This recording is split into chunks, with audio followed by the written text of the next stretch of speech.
other teammates, Kinsar and Hunter, have also qualified. The difference is that Kinsar right now is the only member from Solar Ray that is qualified for the solo format, and Airwalks is looking to do the same. We're going to watch this incredible spree. Just look at the way he's navigating all this density, right? His game sense and his awareness is on point. He's going to pick up 8 elimination total in this run. Now, unfortunately, he does not end up getting the Victory Royale, but just look at this.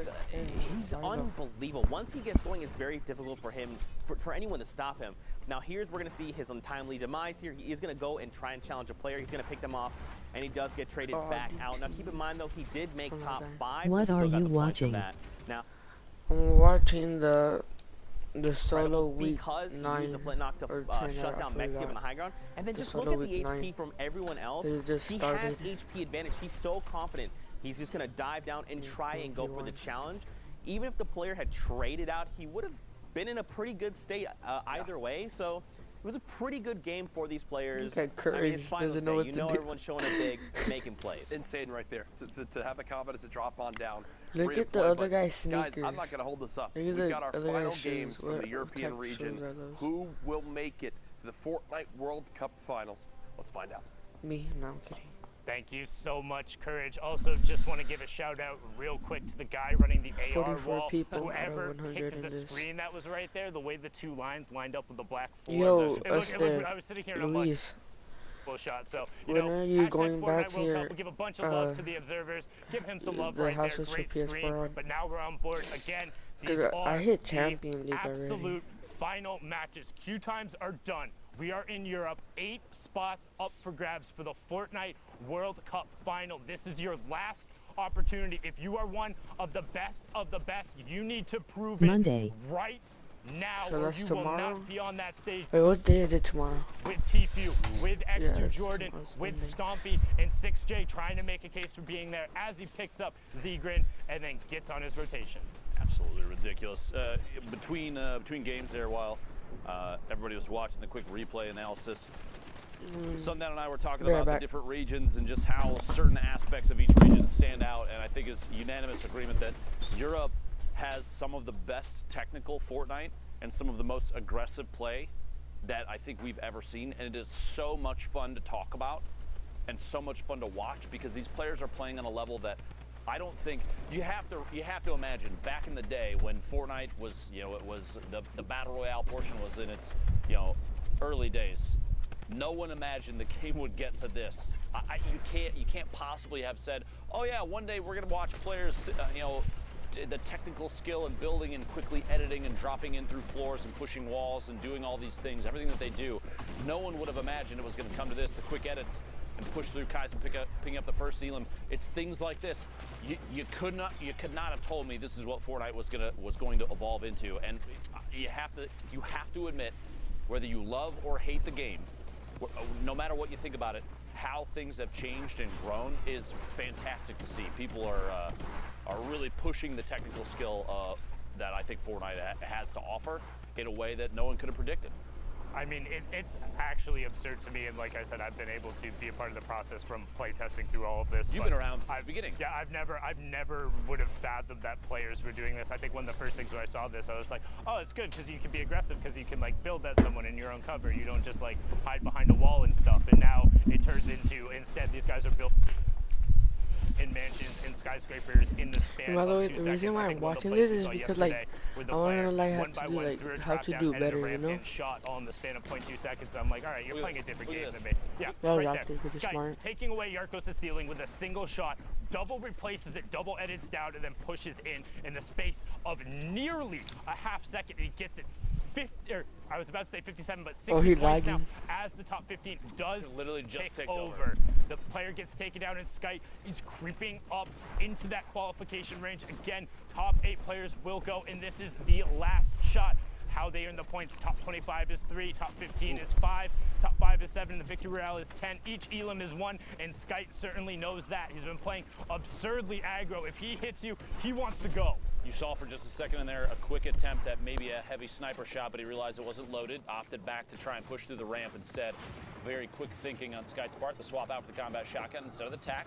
Pretty common there, player looting inside, but Skype more focused on rotation, and position, as placement points will be everything for a player that is this close to making it to New York City. That was so good by him to go around the back side of that building so he could extend the Shadow Bomb timer up to now get up to the mid-tarp. You have Light up on the high ground, 13 up Nay, now just dropping down on the tarp below Skite. So Skite is on secondary high, but he's boxed up right now. Light's going to begin to work top down as we still have a number of ballers who are going to begin to get shot out as we head towards the second placement threshold. Kinzo gets taken down there, and Light continues to rain shots down onto these ballers, saying, hey, you got to play Fortnite with the rest of us. Burn your mask, get out of there. Top 15 is on the board. John22 on Twitch picks up Calzo. Uno OG goes down, and Light continues to check his top, make sure he's safe, and then rain shots down. Oh, they my bad. Players remaining. Light still ultimate high ground. Skite right underneath, and I believe I saw for a moment Benji Fishy was in this game, but it looks like he's been eliminated at this point. Has high ground. On the ultimate low ground, gonna have to take an opportunity to heal up if possible. 9 players left, and Light is looking for a peak shot on a player in rotation, trying to challenge potentially the high ground.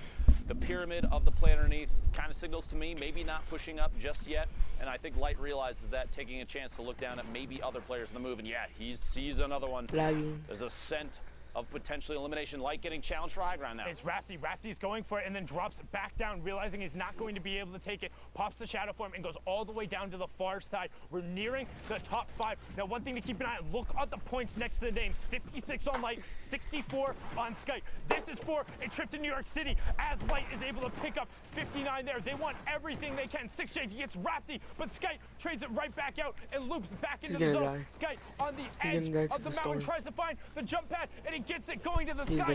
He's gonna die. He's gonna die. Top, so now 60 to 67 points, but Skite on 55 then he wins. HP. Light pops the shadow bomb. What's he gonna do? Opts to drop down, so now Skite has to know he's down there. Skite has no mobility. Storm ticks it over. Light gets the Elim credit as well, and that's gonna push him up to 64 as well, so evens it up. We're getting down to the final moment. Depending on where this was in their games played, we're looking at 64 and 67 players for Light and Skite respectively. That potentially could have been a prevention for Skite to make New York City, or Light all the way close enough to qualify. If he has a game left. Where are you still here? Nope.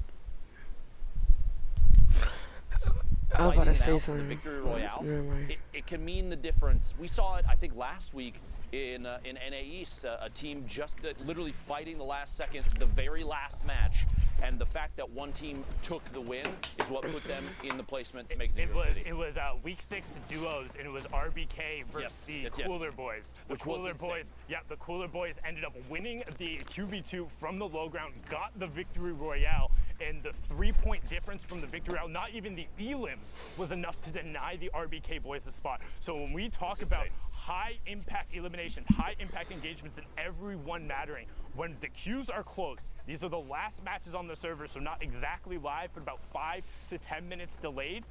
You are deciding your trips, you're deciding other people's fates, and these are the moments when you need to clutch up. We've talked about before, you don't have to be the best, but you need to be better than the person across from you. And when you're dealing with the best of the best in a trip to New York City, that's still got to be really good.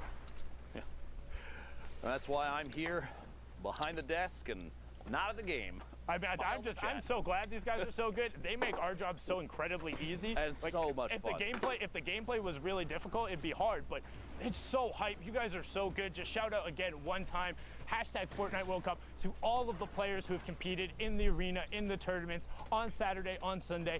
Thank you so much for doing this and making incredible plays and giving us this opportunity. I do want to say too, that one of the most common, I think, criticisms of competitive Fortnite is typically the shots through, kills almost finding that Elim, gets one big hit, can't quite find the second.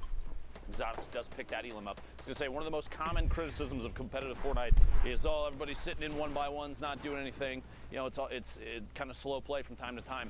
I want them to pull this stream up and watch through these European games. Let us get to NA East and NA West and just how much pressure they apply at times. We literally just saw a player run out, push through a box with a heavy snipe and push inside and get an elimination, feeding into like window edits and shots through there with the combat shotgun. Competitive Fortnite, There's tension, there's action, there's pressure applied from every angle sometimes. You really have to dig in and watch long durations of this to see all the craziness that happens, because people are elevating the gameplay every time we watch it. There's so many nuances, and I think the best part for me is every single day there's something new somebody is doing to push the envelope. Yep. There's always something somebody finds that is able to do. In every patch that comes out, somebody finds a new combination, or there's something that's slightly better, as Excite has now picked up 6 elims in this match. We've seen 3 of them. Woo! We've now seen 4 of them going to work with the legendary AR and the Shadow Bombs on the rotation, getting himself over to the sides of zones and then posting up and taking shots. You can notice, again, one thing, when you box up on an opponent's material, go over and up a grid space. You never want to be on the same level. That's it, yeah.